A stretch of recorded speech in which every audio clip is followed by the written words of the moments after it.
नमस्कार दोस्तों, stock specific में हम बात कर रहे हैं सिविल कंस्ट्रक्शन वाली कंपनी का। इसमें से एक बड़ी कंपनी का नाम है जिसका गवर्नमेंट बेस्ड कंपनी है।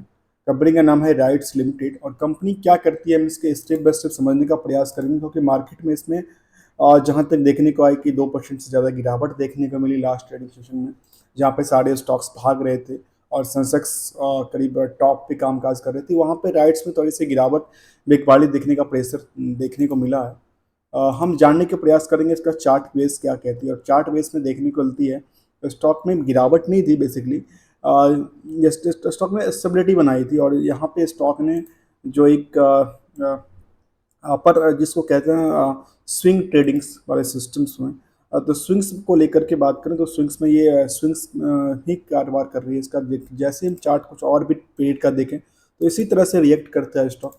और थोड़ा सा हल्का गिरावट आती है, फिर से दोबारा इसमें चढ़ावट आती है, और ये चढ़ने उतरने का सिलसिला इसमें चलता रहता है। हम इसको जहाँ भी देखें आकलन करके इसका स्टॉक में अच्छी खासी एक बुलिश का रिएक्शंस देखने को मिलता है। और ये आगे चल करके कह सकते हैं इसको, ये एक मल्टी बैगर्स के तौर पे कामकाज करेगी और काफ़ी हद तक इसमें इंक्रीज होगी प्राइस, जहाँ तक इसकी चार्ट दर्शाती है, जो कि कुछ सालों में देखने को आती है स्टॉक कहाँ से कहाँ चली गई।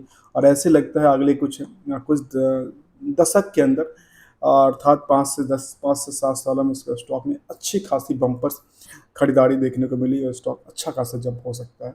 पहले जानते हैं फंडामेंटल्स में राइट्स के बारे में। आप लोग सबने जानते होंगे या नहीं जानते होंगे, बता दूं। राइट्स जो है एक कंपनी है जो कि रेलवे के लिए काम करती है, आर्म्स के लिए काम करती है, और ये गवर्नमेंट बेस्ड कंपनी है जो कि एक सर्विस प्रोवाइड करती है। इसकी यदि डेटा देखें तो कहती है 1974 में बनी थी कंपनी, जो कि पब्लिक सेक्टर एंटरप्राइजेस थी, जो कि leading player in the transport construction consultancy player in the consultancy and engineering sector in India, having diversified service and the geographical reach. The company is the only export arm of the Indian Army for the providing rolling stock overseas other than the Thailand, Malaysia and the Indonesia. इस तरह की चीज़ें यहाँ पे निकल के आती है डेटा के बेसिस पे। इसकी बुक वैल्यू की बात करें तो 107 रुपये की बुक वैल्यू है, और कंपनी फिलहाल ट्रेड कर रही है 733 रुपये के आसपास, जो कि थोड़ी सी बिक वाली देखने को मिला है। हम जानते हैं इसका 52 की हाई के करीब देखने को मिलती है, जो 826 तक गया था। न्यूनतम लेवल की बात करें तो 365 के आसपास रहा है। 365 से लेकर के अभी बहुत ज़्यादा उछाल नहीं आई है, 826 तक गया है। या और भी आगे उछलने की उम्मीद है, और गवर्नमेंट की सारी कंपनियां जो कि कहावत है अच्छी खासी ग्रो करने की वैल्यूशन रखती है कंपनी। फेस वैल्यू की बात करें तो 10 रुपये का। पी रेशियो की बात करें तो पी रेशियो निकल के आती है करीब 7 के आसपास, और ROE निकल के आता है 18-19 के आसपास। BSE 500 में कंपनी काम इंडेक्सेशन के अंदर आती है, और स्मॉल सिविल कंस्ट्रक्शन में काम करती है, जो कि यहाँ पर लिस्टेड है। एक साल के चार्ट हमने देखा जहाँ पे स्टॉक ने इस स्टेबिलिटी के साथ अच्छी खासी कारोबार किया है। 5 दिन में चार्ट देखो तो 5 दिन में चार्ट में केवल खरीदने का ज़्यादा मौका मिला है लोगों के पास।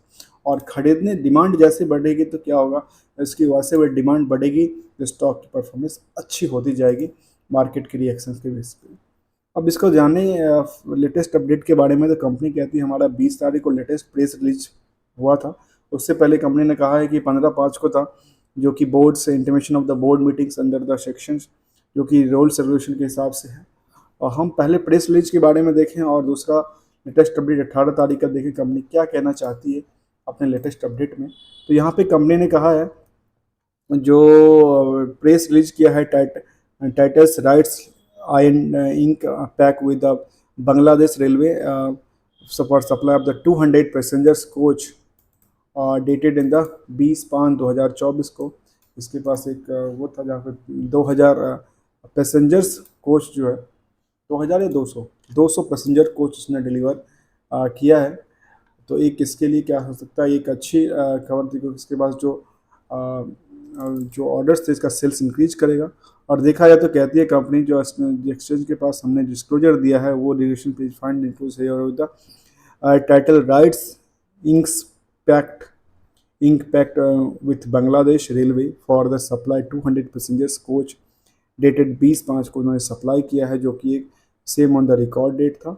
इसमें कहा है कंपनी ने जो हमारी जो लिंक्स बैक थी Bangladesh railway for supplying 200 passenger coach, और इसमें ये सब इंफॉर्मेशन इनके वेबसाइट्स पे जब एक्सचेंज को उन्होंने इन्फॉर्मेशन दिया है।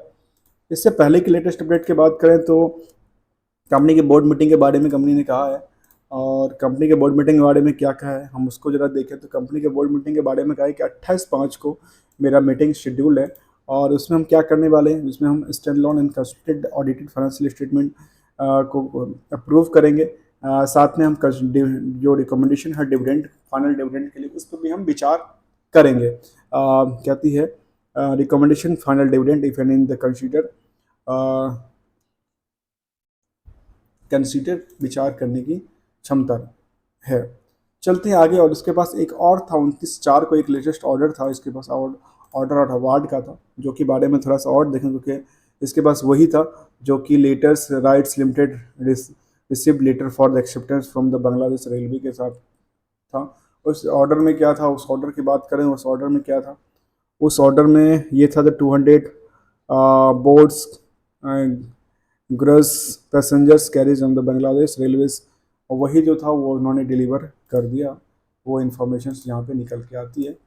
आगे चलते हैं, आगे जानते हैं कंपनी के बारे में। जहाँ पे कॉर्पोरेट एक्शन में कंपनी हमेशा डिविडेंड पेइंग कंपनी है, और अभी 24 में यदि इंटरम डिविडेंड की बात करें तो करीब 5.5 रुपये के आसपास डिविडेंड दिया है, और हर साल से जो इंटरम डिविडेंड है वो काफ़ी अच्छा दिया है। पहले इंटर डिविडेंड करीब 23 में इसने दिया था करीब 4.5 रुपये के आसपास, अब दिया 4 रुपये 75 पैसे के आसपास, इससे पहले दिया था 3 रुपये 75 पैसे के आसपास। तो ये कहा जा सकता है इंटरम डिविडेंड में दिन बाय दिन ये थोड़ा सा परफॉर्मेंस अच्छा करता है, जो कि अपने इन्वेस्टर के लिए देता है।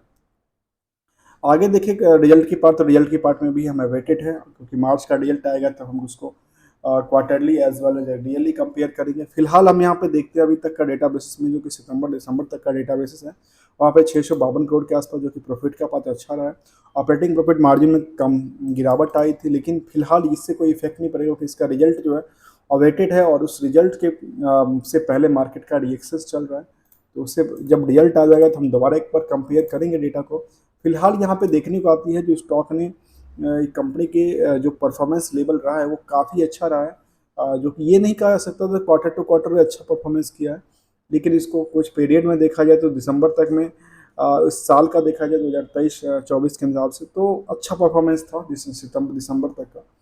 अभी जब उसका डेटा आएगा तो उस डेटा बेसिस पर और भी समझने का प्रयास करेंगे दोबारा। शेयर होल्डिंग पैटर्न की बात करें तो आपको पता है 72% की जो होल्डिंग है, जो प्रमोटर्स हैं, वो promoter is the government of India, और गवर्नमेंट ऑफ इंडिया के पास है। दूसरी तरफ देखें तो इसको कई सारे लोगों ने कहा जो मिनिस्ट्री ऑफ उसके साथ में रेलवेज के साथ है, तो ये लेकिन गवर्नमेंट ऑफ इंडिया के ओवरऑल सब कुछ है। तो इसमें बाकी देखो तो करीब 28% की होल्डिंग है आम पब्लिक के पास है। और आम पब्लिक में क्या निकल के आती है, तो आम पब्लिक में DFI के पास पोजीशन जो है वो इंक्रीज कर रहा है यहाँ पे अपनी पोजीशन को मार्च में। ऐसे ही DI ने यहाँ पे जो बिकवाली किया था, बिकवाली की वजह से वही शिफ्ट होके वहाँ चला जाता है, जहाँ पे LIC की एक बड़ी भूमिका है, 6.5% के 6.25% के आसपास की पोजीशन है। दूसरी तरफ निपॉन्स लाइफ की बात करूँ तो वहाँ पे करीब 2.25% के आसपास पोजीशन हैं इस कंपनी में। तो दो यहाँ पे निकल के आते हैं। और पब्लिक की बात करें तो पब्लिक में ऐसा कोई भी नहीं है जहाँ पे करीब 12.5% में 1% से ज़्यादा की पोजीशन होल्ड करके बैठा है। ओवरऑल जो भी है इन्वेस्टमेंट के पर्पस के लिए था यहाँ पे स्टॉक में। और हम इसको कंपेयर करेंगे किसी पीरियड से लेकर के, जहाँ पे स्टॉक में देखने का कि हमेशा स्टॉक ने एक, यदि हमने कभी भी एक बॉटम्स लेवल पे लिया गया हो और एक स्टेबिलिटी लेवल पे लिया जाए, किसी भी स्टेबिलिटी लेवल पे हमने ट्रैक किया, मार्केट थोड़ा सा स्टेबल हो रहा है, साइडवेज हो रहा है, वहाँ से स्टॉक ने अच्छा, जब मैं इसको कंपेयर करूँ, साइडवेज की बात करूँ, तो साइडवेज कहाँ पे निकल के आती थी, वो यहाँ पे निकल के आती थी जहाँ पे स्टॉक ने थोड़ा सा साइडवेज लिया था। उसके बाद इसी से एंगल के हिसाब से यहाँ पे इन्वेस्टमेंट का दरिया देखा जाए, यहाँ पे देखा जहाँ पे साइडवेज का हिसाब से कामकाज कर रही थी। इससे पहले का देखूँ तो साइडवेज के हिसाब से देखो स्टॉक ने थोड़ा सा यहाँ पे साइडवेज लिया था, उसके बाद स्टॉक ने एक बुलिश का रिएक्शन लिया था। ऐसे ही यदि मैं इसको इससे कंपेयर करूँ तो एक बड़ा सा पोर्टफोलियो गेन निकल के आता है। तीसरी तरफ बात करें इसका, जहाँ पे हमने एनालिसिस की बात में कंपेयर की बात कर रहे थे, जहाँ पे राइट्स की पिछले 5 सालों में देखा जाए तो 245% के आसपास एज ऑन डेट के इन्वेस्टमेंट का जो पोर्टफोलियो गेन हुआ होगा है आज तक के डेटा में, जिसमें 3 साल में करीब 200% के आसपास, 2 सालों में 189% के आसपास, 1 सालों में नियरली 100% के आसपास जंप कर चुका है स्टॉक, 6 महीने में करीब 56% 56% के आसपास, वाइटेड आप देखें तो 46%, बाकी कुछ पीरियड में हो सकता है कि डाउन साइड देखने को मिली है, कुछ पीरियड में अच्छा, क्योंकि इसको 3 महीने के डेटा से कंपेयर करेंगे, क्योंकि फरवरी में टॉप पे थी, फिर गिरावट आई, तो इसको यदि इससे कंपेयर करेंगे तो क्या लगेगा, मार्केट में थोड़ा सा गिरावट देखने को मिली। ऑब्वियसली इसमें गिरावट थी उस पीरियड के हिसाब से कंपेयर कर, लेकिन बॉटम से लेकर के हाई तक के रेंज को हम कंपेयर करें तो ऐसा नज़र नहीं आता है। ऐसा लगाता है जो स्टॉक जो है वो एक हमेशा एक साइडवेज, जब भी स्टेबिलिटी बनाती है उसके बाद मार्केट अच्छी खासी रिएक्शन के साथ इसमें कामकाज किया है स्टॉक में। हम बात कर रहे थे राइट्स के बारे में, जिसके बारे में ज़रा और देखें, जिसकी पीयर्स कंपनी में सबसे बड़ी एल है, और बाकी भी कंपनियां हम सब पे धीरे धीरे बात करेंगे स्टेप बाय स्टेप्स। यहाँ पे समझे जरा चार्ट के बेसिस पे क्या निकल के आता है। और यहाँ पे कंपनी कहती है हम जो रिड्यूस डेट्स हैं उसको debts almost debts free company है, और ये दोनों अच्छी चीज़ है कंपनी के लिए। साथ में यदि हम चार्ट में देखें, यदि 1 महीने के चार्ट को 50 डे या 200 डे से देखा है तो ये कोई बात ही नहीं बनती, यहाँ पे एवरेज की कोई बात ही नहीं बनती। एवरेज देखा जाए तो काफ़ी अच्छी एवरेज के साथ ऊपर काम कर रही है स्टॉक्स। तो ये यहाँ से कहा जा सकता है, जहाँ पे स्टॉक्स में काफ़ी सारा अभी रिएक्शंस पॉजिटिव है, वहाँ पे थोड़ा सा स्टॉक में अभी भी यहाँ भी देखने को मिलती है। हो सकता है थोड़ा सा प्रॉफिट बुकिंग हो, लेकिन स्टेबिलिटी बनाने के बाद स्टॉक काफ़ी लंबा उछालने के लिए तैयार हो रहा है। Thank you so much for joining here. हम बात कर रहे थे राइट्स लिमिटेड की, जो कि PSU कंपनी थी।